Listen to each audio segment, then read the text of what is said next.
I'm one of the veterinarians here at the shed, and we work with the husbandry staff to make sure all the animals that come in are healthy and robust. I love amphibians. I just find them fascinating.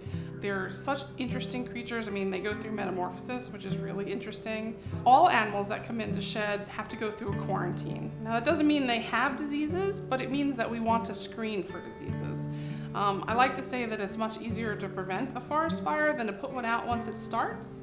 And in that regard, we look for any signs of disease. We do tests like fecal exams, physical exams, and x-rays to make sure they're healthy. So when we do a physical exam, obviously the most important thing is our senses. So we're gonna use our eyes, we're gonna look at the animals, we're gonna weigh them, we're gonna take measurements, we're gonna look at their eyes, their nose, their mouth, their skin. Body condition is also really important. We wanna make sure they're eating and growing sufficiently. Another thing we do, especially if the animals are young and growing, is we'll take an x-ray.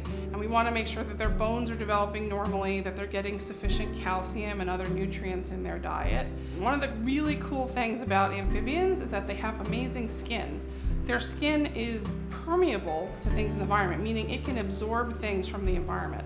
One thing it can absorb is oxygen or air, but another thing it can absorb is water, nutrients, and medicines. So the cool thing is with amphibians, one of the ways we can treat them is certainly we can give them oral medication, meaning in their mouth, and that's either with a dropper full in their mouth, or we can put something into their food.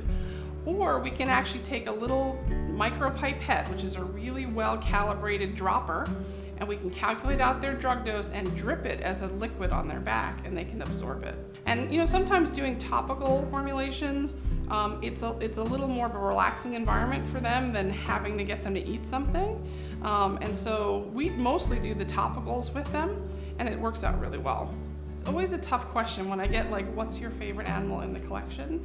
There's a lot of them. I mean, of course you like the poison dart frogs. They're just so beautiful. They're just like little jewels. And then there's also the larger, more robust animals like the marine toads or the pixie-cephalus frogs or the giant Japanese salamanders. I mean, to work with giant amphibians, I mean, that's just super cool.